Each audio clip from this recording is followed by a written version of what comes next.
All right. Next section. Principles of design.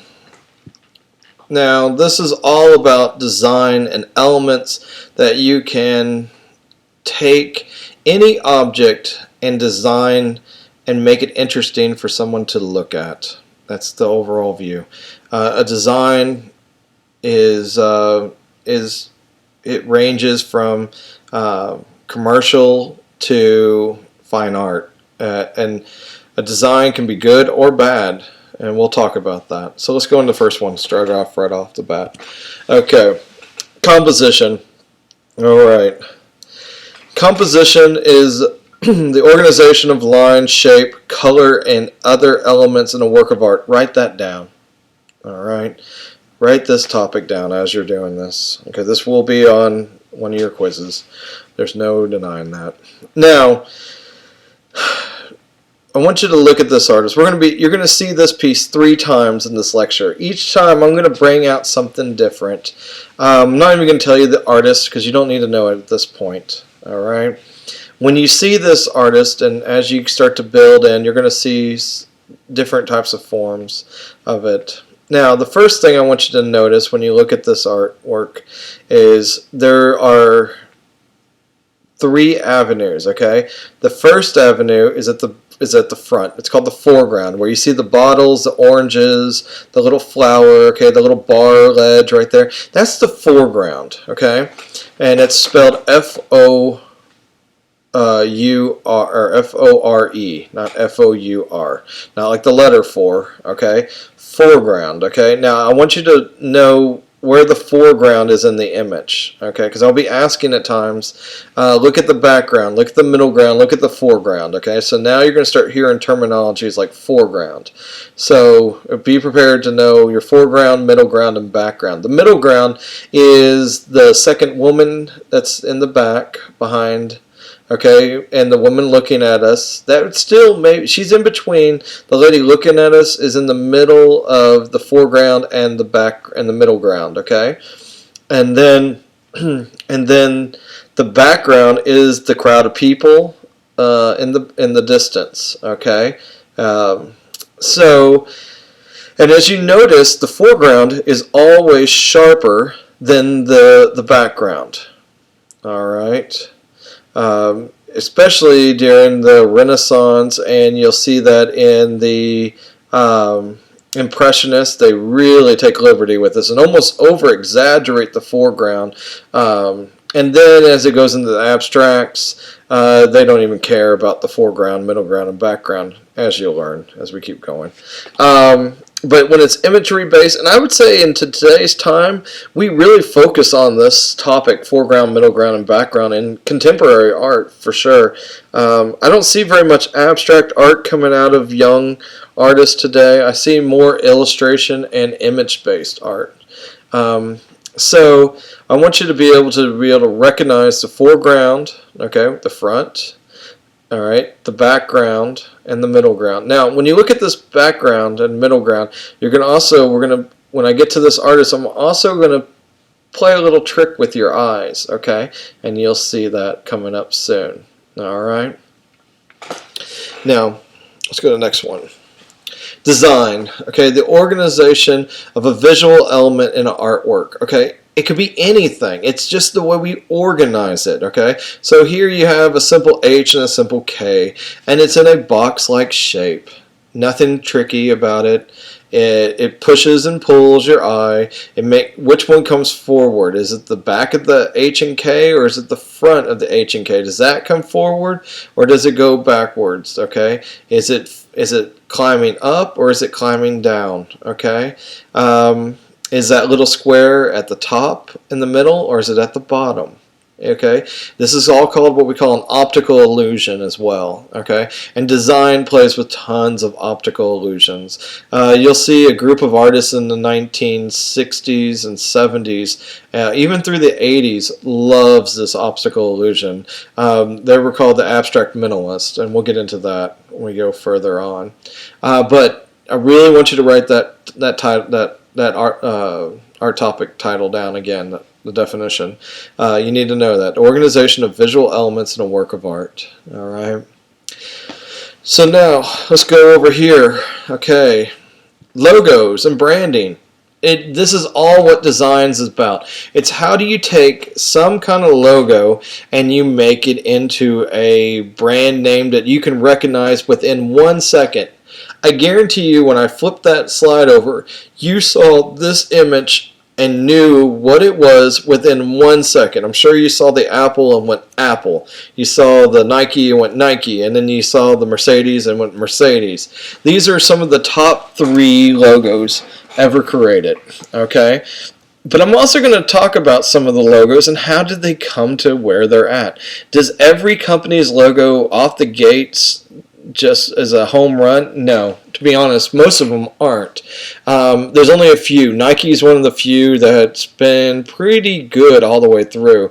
And we'll talk about that as we get going. So, but logos you have to recognize and understand and see and get the meaning of it within 1 second in today's time, because we are a ADD culture where we have a very small attention on anything, so you have to grab that person's attention quickly. Now here, okay, Steve Jobs and Apple, okay, here's Apple's first computer company logo, the one on the left, okay, with Newton sitting underneath a tree. Is it a nice logo? Sure, but it's too busy. It's too much busy work. If I showed you this logo and said, whose logo is this without the text there, could you have told me that was Apple's computer company? All right, maybe if you look closely and you saw the glowing apple at the top, okay? Now, the image you see here is pretty much kind of Steve Jobs' baby. Now, Steve Jobs, excellent marketer, excellent sense of design, okay? But has he always been that way? Truth is, no, he hasn't. He's had some failures, and this is one thing I wanted to bring out. When people fail, and especially this younger generation that I'm teaching right now, I know college is tough, and I know that you guys are worried about your grades and getting everything, but sometimes when a student fails in a program or a class, I sometimes tell them not to freak out.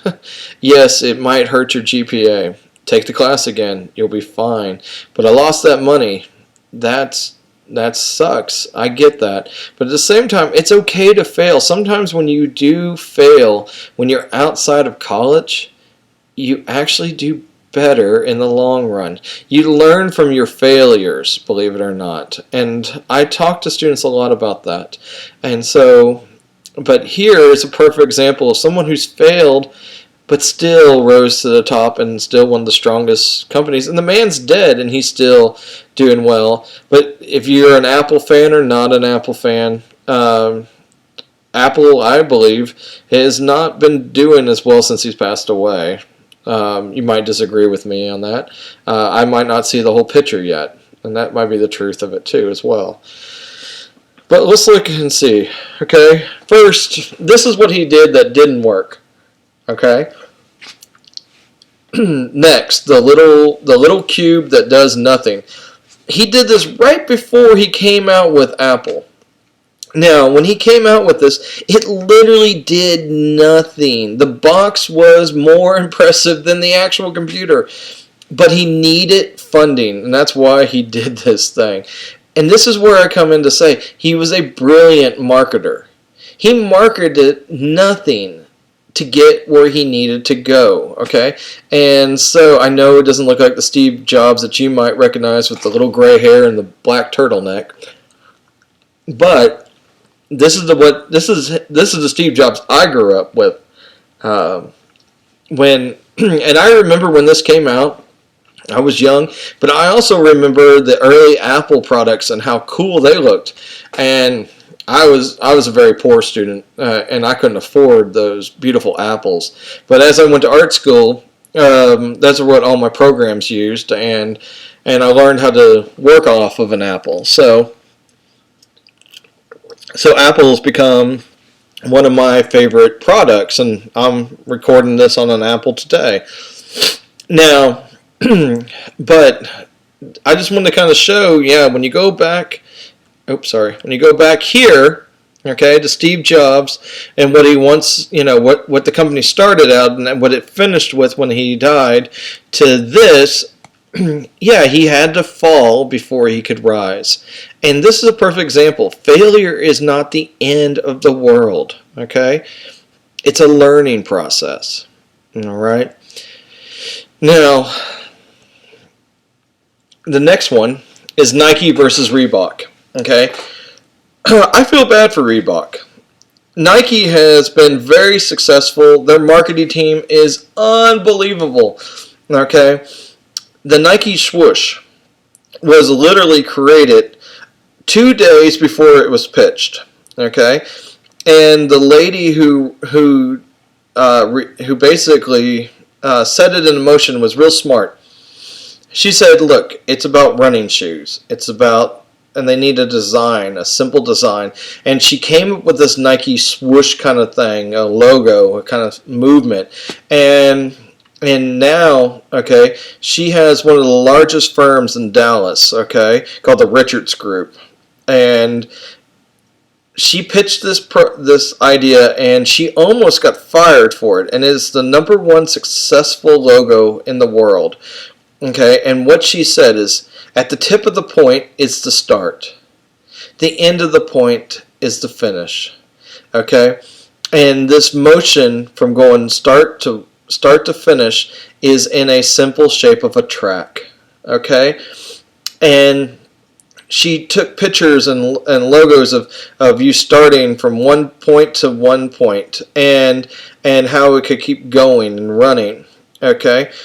And once the Nike logo was established and successful, just give you an idea, she gets commission rights off of every time Nike is using this logo. She gets close to $6 million a month on this logo. Okay? So if you're in Dallas and you drive down to the Richards Group building with the big purple square in the middle of it, has a little balcony in the downtown skyline, that's where that money's coming from. It's coming from Nike. And now the Richards Group does 7 to 8 commercials in the Super Bowl every year. It's a huge firm. If you're looking for a good place to work, highly recommend it. Start at the bottom, work your way to the top there. It's a great company. Now, the next one down below. A man holding the basketball. But is that just any man? No, we know this is Michael Jordan, Jordan heirs. Now, I grew up with Michael Jordan playing basketball. Okay? If there was ever a sense of a god in sports for me growing up, that was a man that was unbelievable. I'm from Dallas, born and raised. I love the Mavericks. I never ever thought we'd ever have a championship in Dallas, and when they did, I was so excited.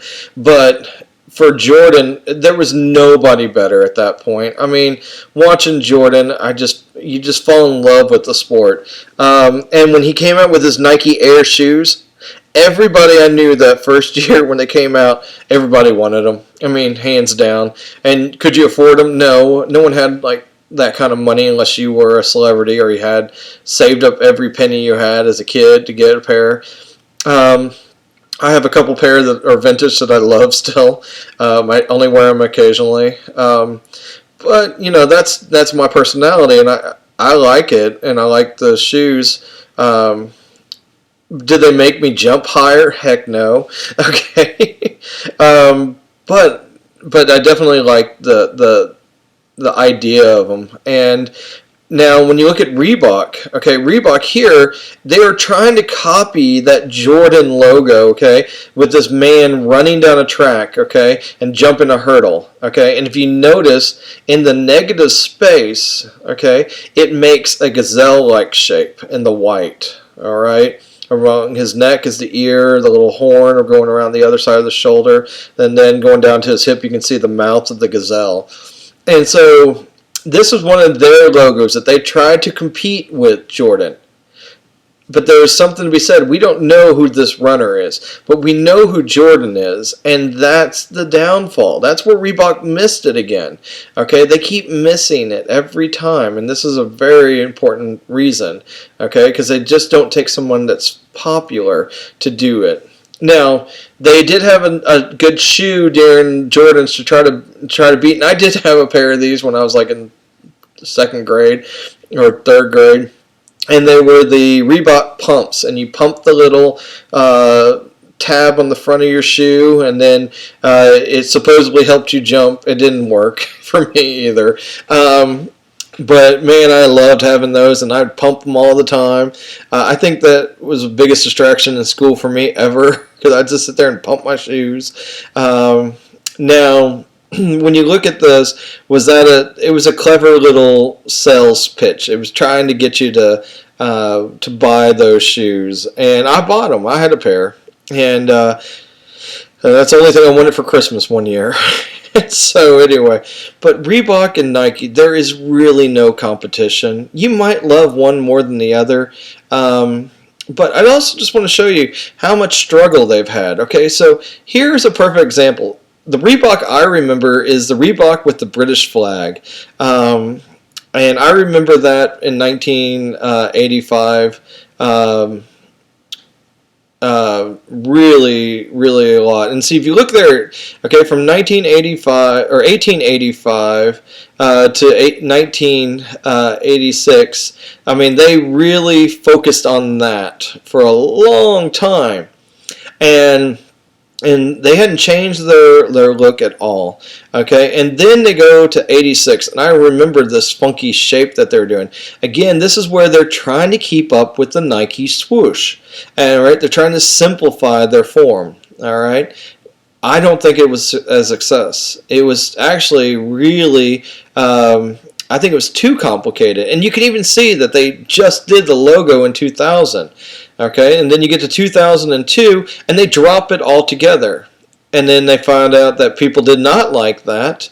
And then they went back to a new-looking Reebok, which I think is even worse, in that red in 2002 to 2004. And then they go back in 2004 to 2006, back to their brand again, that kind of shape. All right, and again, I think they're missing it. All right. All right, so then the new one in 2006 to 2008 is the RBK Reebok, and I'm not a huge fan of this at all. And now they're at the present with the Reebok, where it's just more simplified. To be honest, I think they're just losing it altogether. But that's my opinion. But this is where you can see a company, when you see the logo shifting as much as it has here, that's not a good sign. They can't find a name brand that people are going to look at and remember. Because will people wear that on their shirt, walk around and pitch that logo? Most likely not. Automobile industry is a huge company that deals with this. Okay, the logo is the company. All right, for automobile. Now the Mercedes, one of the strongest classic logos that's ever been created. It's supposed to give the first thing that they did is win. They did airplane propellers and airplane engines. Okay, before they did automobile, and so that's why it's kind of got a wing-like propeller prop on an airplane for their logo. Then you look down, and you got Lexus's and you got Toyota, both run by the same company. They have changed their brand only once. Lexus used to just be Lexus, and Toyota used to just be Toyota. And when Lexus came out, they came out with this logo, and it was such a success, and they were totally going off the idea of simplifying the logo. And they did the same thing with their Toyota. Now, it looks like 3 circles inside of an image. Now, what they pitch it as is that it spells out Toyota. Every line spells Toyota. And I kind of like that spin on it. It works. And that shape does not have any sense of of the lettering in the like Honda has a big H, but this is a little bit more abstract, and it kind of works for them. Now, the Plymouth at the top there, okay, this is a partnership group. This is a car company. I know it's got a boat, and the Plymouth has been just slowly dying. It's part of Pontiac at one point, and then Pontiac went out of business, and then it went to Chrysler, and then it basically killed Chrysler. The Plymouth was connected to their van and my favorite car when I was in 1999, when I was in high school, was the Plymouth Chrysler Seabreeze. And if you look at the very first Seabreeze, on the front of their hood, it had a ship on it. It didn't make any sense for it to have a car to have a ship on it. But if you look back at some of the early Plymouths in the 1950s, they actually had ships in the front of their car. I thought they looked kind of cool back then, but in today's standard, it's too busy. It doesn't make sense. And so most of you have never even seen that logo, I'm sure. And that's a very popular name, the Plymouth car. But not every group worries about having too much information. I'll give you an example here. Cadillac. Cadillac has kept their shape the same the whole way through. All right, and you can see the earliest Cadillacs. I love a Cadillac. Cadillac is my dream car. If I could get a vintage Cadillac from like 1950, my dream is a Cadillac from 1956 to 58. I'll take either one of those years. Convertible top, of course. But when you look at these Cadillacs, okay, logos, they're exactly the same. They're just modernizing them. And the thing about it is Cadillac doesn't care about their logo. Their product is so good and such a classic that people will forego the logo. All right, but it's one of those logos that it is very busy and it is hard to read, and they have streamlined it a little bit. Okay, like with the Cadillac Escalade image in 2002, but again, it's got a lot of information on there. All right. So it doesn't matter too much on the logo as long as the product is great. Now we're going to be talking about balance, okay? And this is a sense of design, okay? The way we balance something onto a page, okay? So the first balance you see here is symmetrical balance. Okay, symmetrical balance is even on both sides. It's weighted the same. Does the image have to mirror the other side? No. The image can actually be different from one side to the other. It does not have to be a complete copy or duplicate from one end to the other. But the balance here is very important. Okay, now you look here at this gentleman's tattoo on his arms. He's got one side with the same tattoo as the other side. That is symmetrical. It goes from one side to the other. A doily, like you see here, is a very balanced, symmetrical shape. Okay? And some people like symmetrics, and they like to be symmetrically balanced, and some people do not. Some people like asymmetrical, and I'll go into that in a second. It's kind of like when you think of, is your glass half full or your glass half empty? Okay, what kind of personality do you have in this kind of category? If you have tattoos, think about your tattoos. Are they symmetrical or asymmetrical?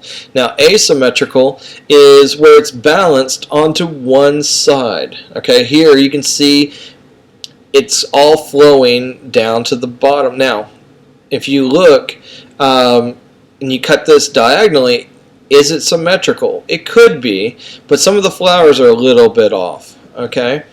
Now, if you think about the lady here, okay, is she symmetrical or asymmetrical? Well, she's asymmetrical because she's in the bottom frame.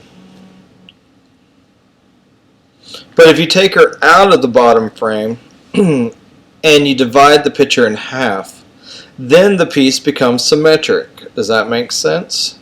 Okay, so symmetrical can go back and forth, all right, It can go left and right. It can go up and down. It does not have to be one direction. It's how you cut the piece in half. All right.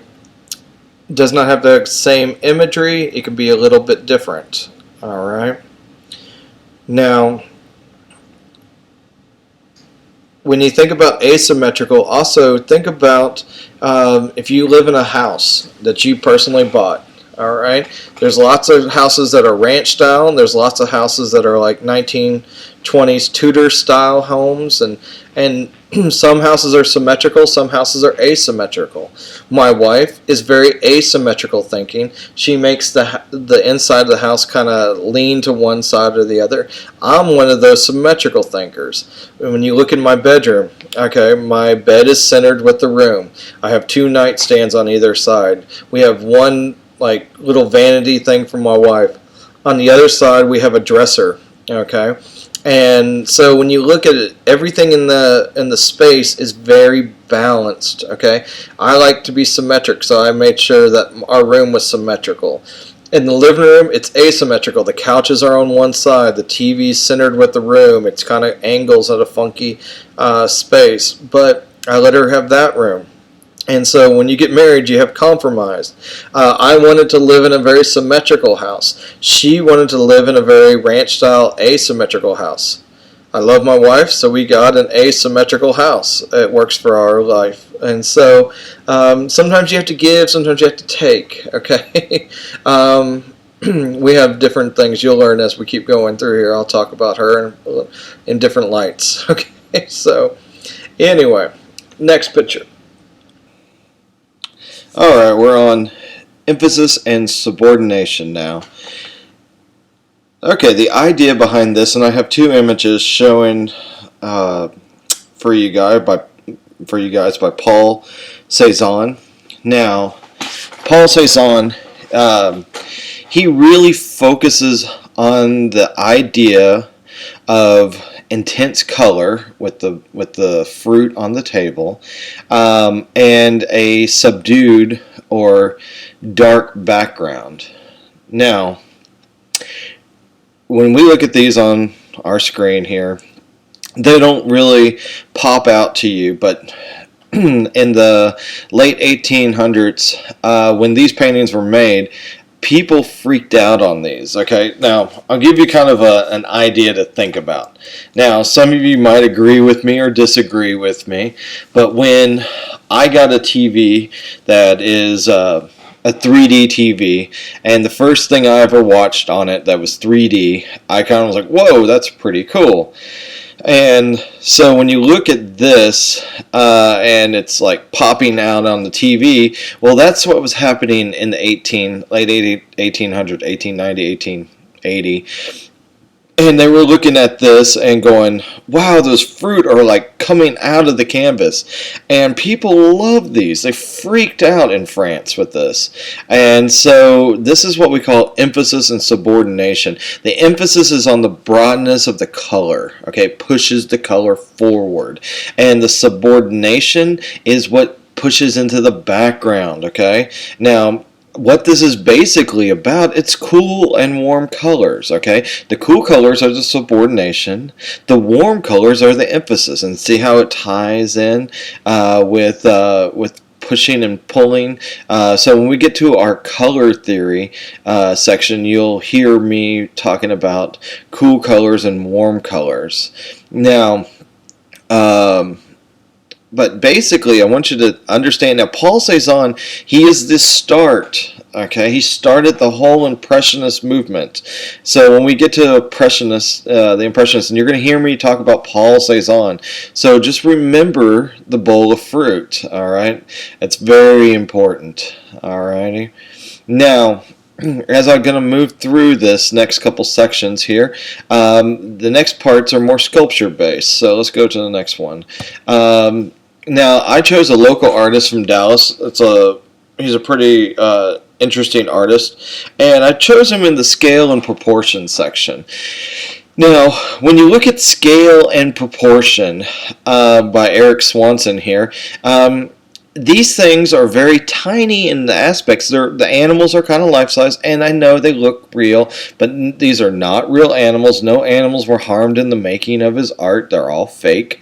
It's all made out of fiberglass. But what's interesting about this is, like in this image here, these poor little animals are being, they're kind of like goats and deers and kind of mixture. It's like a goatish deer.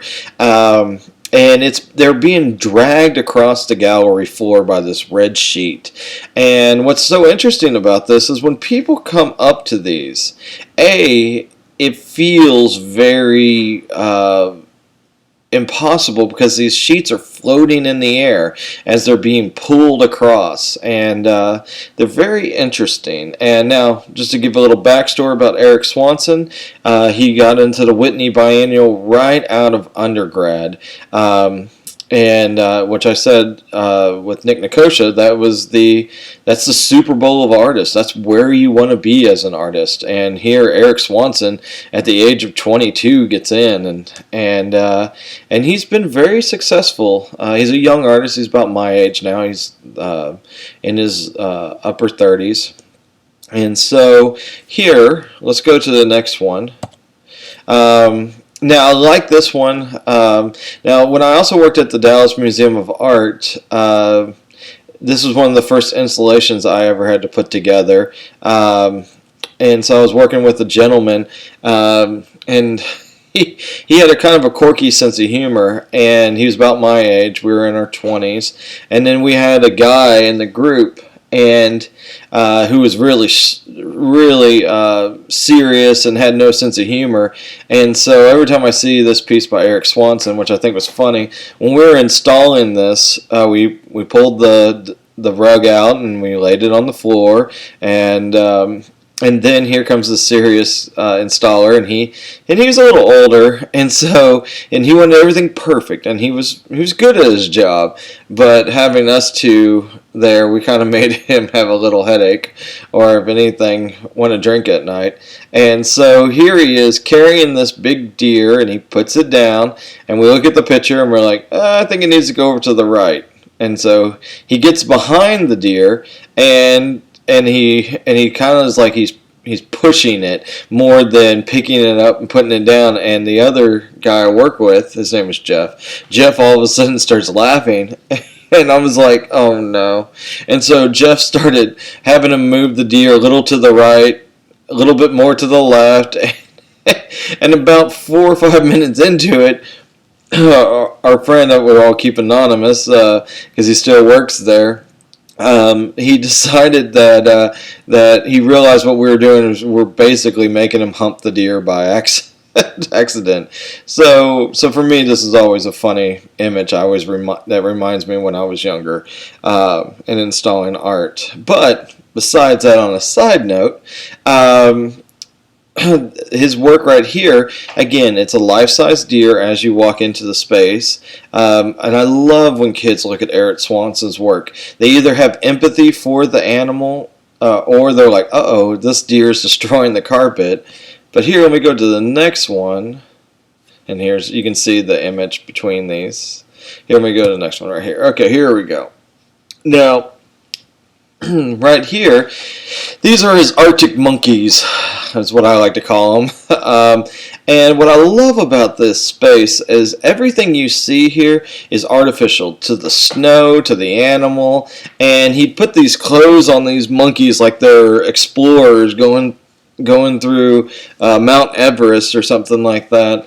And the snow is made out of a plastic powder. And when we were installing this show, it was really kind of interesting. The powder was in little baggies, and some of the snow was glued to the rocks, but not all of it was. And we'd have to sprinkle if there's little bits that came off, and we'd sprinkle it on, and then we would throw the snow in the air and let it kind of fall naturally, and then we'd kind of sweep it into a pattern that felt like actual snow.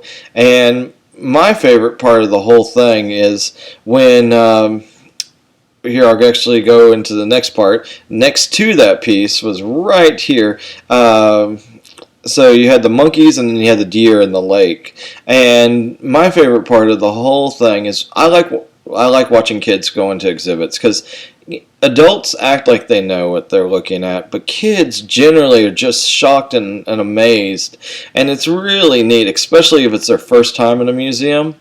And and so when I look at this piece, okay, yeah, you feel for the deer, and it's like, oh no, it's frozen solid, and the room is really cold. So if you ever go to one of his shows and it's the middle of summer, it feels really great.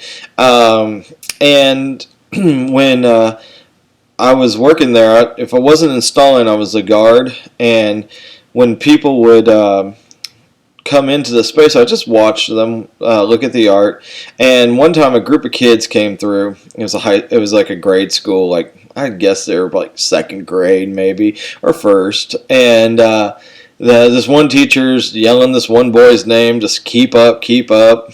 And then as I'm making sure the group gets out of the space, I look back.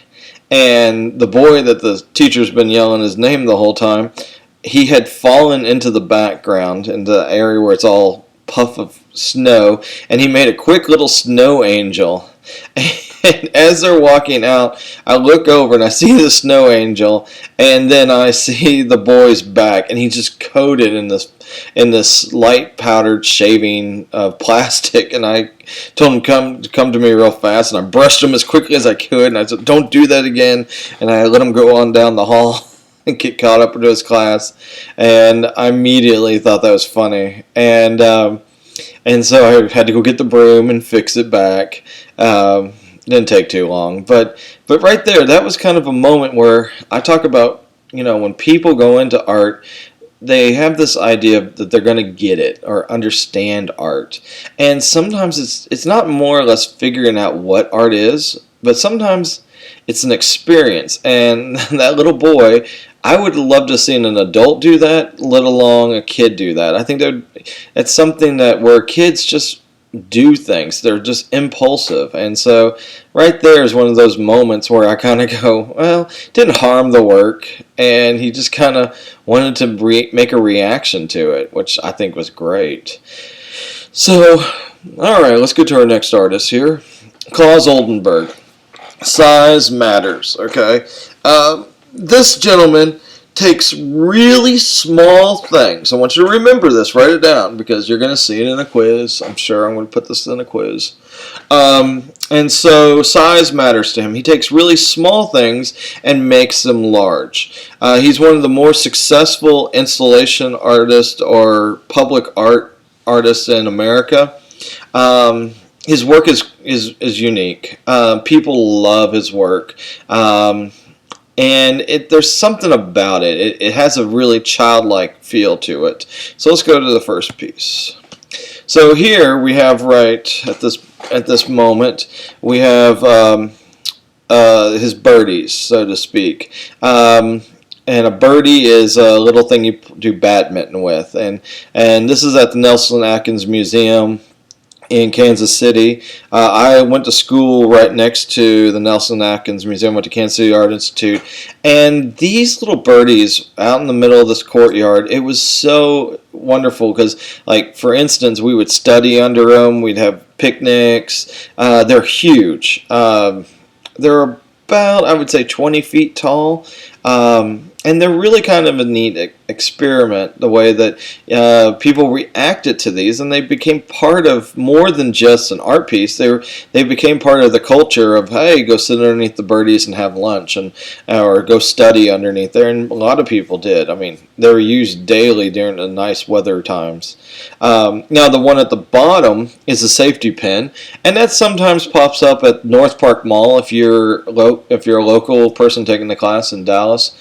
North Park Mall is the world's largest, or actually it's not the largest mall, it's the richest mall in Dallas. And next to it, it's the richest mall in the United States. More people spend money there than anywhere. And their art collection that they have, the whole art collection is worth $1 billion with a B, not million, $1 billion. And it's amazing. Some of the pieces that they have in the space, you're just like, and some of the pieces I talk about in this class are in the aisles of the mall, which it's just insane when you think, oh my God, that piece right there is $100 million and people are walking past it. Okay, so there's a lot of art there, and it's a great space. If you've never been there, especially during the Christmas holidays, go see the Santa, go see Scrooge. If you're in the springtime, go out there. They have little movies outside that are great for kids if you have kids. If you're looking for a good date place, there's some nice restaurants there. There's a great movie theater upstairs. Highly recommend it. It's a good place. And also they have Neiman Marcus if you want to buy something, or they have some really nice high-end clothing companies there. And then the last one, the Cherry and the Spoon, that's in Chicago. He did a series of 3 of them. Now, when you look at the cherries in this one, you can't cross this one, but there is one that where in the middle of the park there's a hole at the bottom of the spoon, and you can walk across that spoon like a bridge, and it has a little rail there. It's not as appeasing as the one I put up here, but it's another sense of where people can react to the art piece, and it doesn't become an art piece, so to speak, and it becomes something more of a functional thing as well, and that also makes you question, can art be functional? And he does. He uses it to make it as a functional. Here's a little close-up of the birdie. This one's my favorite one. This one was literally right outside of our art history class, and many time after class a group of us would study underneath that, and it gave great shade. So on a personal note, that's one of my favorites of the birdies.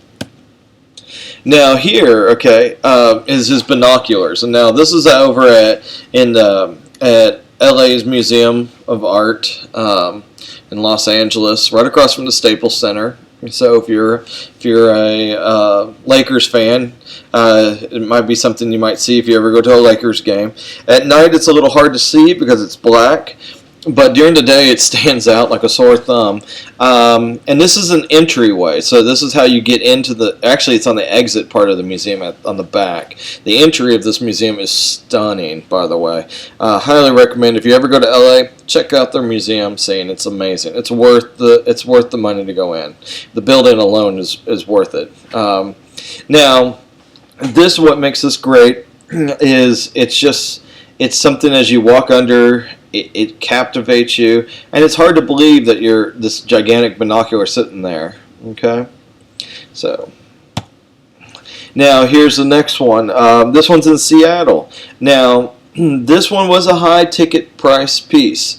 It's one of the top public art commissions in the United States. I want to say he made close to $700 million on this commission. Now, when I say that, that's how much the art piece cost. To do everything you see around there, $700 million. But he didn't do it himself. He didn't make $700 million. You have the supplies. You have the people working on the project. He brings employment for a short while the piece is going up.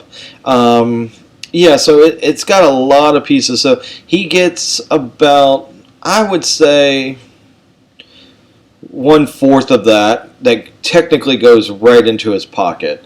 So that's not shabby. Some people are like, well, I would do for $200 million. Yeah, I get it. I mean, but at the same time, he didn't start like that. He didn't just one day make a $700 million piece. And one of the things too about his work that's interesting is it's not offensive. It's easy on the eyes. People that look at this love the art. It's definitely a tourist attraction piece, and if people know about it in the city, they're definitely taking their friends there to go show it. So it's worth the money, and they typically put it in areas where it's populated with restaurants, so it becomes more and more of a scene. So it is worth the money, and it does bring up the what do you call it, the price of that part of the town. So you typically don't find his work in a poor area of town. Okay. Now here's his next one. This is one of his very first pieces. Now he did do this one pretty much all by himself. He didn't have a team of people working on this. This is his clothespin, and it's in Wall Street, and it's made out of telephone poles. It's very large. But it's also, to me, it's one of my favorites because it has a lot of character to it, and it's interesting. And it is solid wood. It is not metal. It's preserved, and it's worth seeing if you ever go to New York, or if you're in New York taking the class. Check it out. Okay, the last one. This one right here is in Washington, D.C., and I kind of think it's funny that it's in Washington. I wonder what his idea of free is. If it's free the people, free, freedom, or, I don't know what or is it a satire that nothing in life is free? And so here, and of course, this was not free. It was very expensive. It's kind of interesting. It's just an interesting play on that word. I wonder, he could have chose any word to put in there, but he chose free. So just something to think about. So hopefully you like Claus Oldenburg. So let's go to the next one. Rhythm and motion. Now, rhythm and motion is an interesting kind of an idea. It's where you have a sense of movement, but when it's stagnant. So what I mean stagnant means it's frozen. Okay, so like you look at the gentleman here, and you can definitely tell he's jumping. Now photography is known for doing rhythm and motion, but paintings early on would try to captivate this idea that if it shows a sense of movement. Now, there's many ways to talk about movement. Some people will talk about this kind of spiral shape into an image that will show you a sense of movement, and that's important in design. But to me, it's not always the important. Some people focus only on this kind of spiral. It's called the spiral jetty of design. To me, it's not that important because there's a lot of other avenues to design, as you'll find out in these lectures. Now, but I like how this gentleman's jumping in the air. There's no face, there's no body, it's just clothes. But then you see these wires that are coming out, and these wires are actually giving a sense of motion. Okay, very much like a cartoon, like the cartoon I have on the side, where you definitely see this active motion. Now, film, and now I don't know if this will move when you look at it. It typically moves in my PowerPoint, but it's stagnant right now. But this is a idea of motion. This is one of the very first animations or movement films in the 1890s, actually, I think is when it really came out.